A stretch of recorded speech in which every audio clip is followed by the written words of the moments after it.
আরও একটি নতুন ব্লগ নিয়ে চলে আসলাম আপনাদের সামনে। মিশরের কায়রো থেকে যাচ্ছি আমরা আলেকজান্দ্রিয়া। সবুজের সমারোহ মাঝে মধ্যে দেখা যাচ্ছে। যদিও মিশর মরুভূমি দেশ, মরুভূমির বুকে সবুজের মাথা উঁচু করে দাঁড়িয়ে থাকা দেখতে সত্যি খুব ভালো লাগে।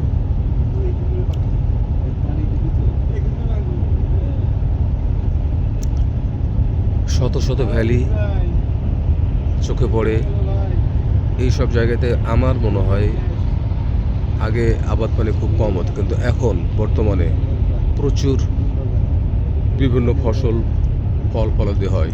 সামনে যে ট্রাকে করে যাচ্ছে কি যেন একটা সবজি, সম্ভবত টমেটো, আর সেই সবুজের সমারোহ এখানে।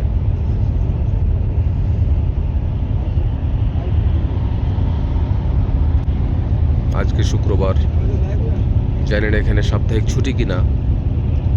তারপর রাস্তাঘাট কিন্তু একেবারেই ফাঁকা বললেই চলে, যেটা আমরা বাংলাদেশের সঙ্গে একেবারে পরিচিত না।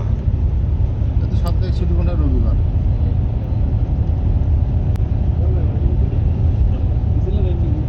তবে কিছু একটা আজকে শুক্রবার, অথচ এখন পর্যন্ত কোনো মুরব্বী মানুষ যে টুপি পরে থাকবে, পাঞ্জাবি পরে থাকবে আমাদের দেশে যেটা দেখা যায়, এখন পর্যন্ত চোখে পড়েনি। আবারও সে খেজুর গাছের সমারোহ, জানি না এইসব খেজুর থেকেই হয়তো বা খুব সুন্দর সুন্দর খেজুর উৎপাদন হয়, কিন্তু এখনও চোখে পড়েনি খেজুরের যেটাকে বলে কাঞ্জ। আলেকজান্দ্রিয়া এখান থেকে যেতে, কায়রো থেকে যেতে মোটামুটি 2 থেকে 2.25 ঘন্টা লাগে। অলরেডি আমরা 45 মিনিট অতিক্রম করে আসছি। যতই যাচ্ছি ততই মনে হচ্ছে সবুজের সমারোহটা বেশি বাড়ছে। যেটা আমরা পড়তাম, জানতাম, তার সাথে কিছুটা অসামঞ্জস্যপূর্ণ। কারণ আস্তে আস্তে মিশর সবুজের সমারোহ হচ্ছে, মরুভূমি থেকে হয়ে উঠছে সবুজের নীলা খেলা। নতুন নতুন জায়গাতে গাছ লাগানো হচ্ছে, নতুন নতুন জায়গাতে বিভিন্ন ফসল আবাদ করা হচ্ছে, যার ফলে বলা যায় যে মরুভূমির দেশ আস্তে আস্তে সবুজের সমারোহ হয়ে উঠছে বিভিন্ন গাছগাছালির মাধ্যমে। এইসব নতুন নতুন গাছ, নতুন নতুন কলকারখানা, ফ্যাক্টরি তৈরি হচ্ছে।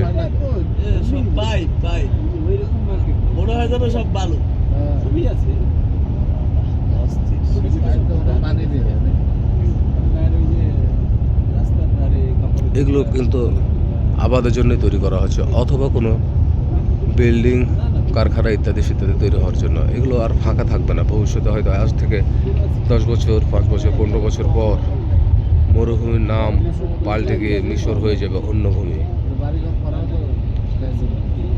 ভাইয়া গেছিলেন কালকে?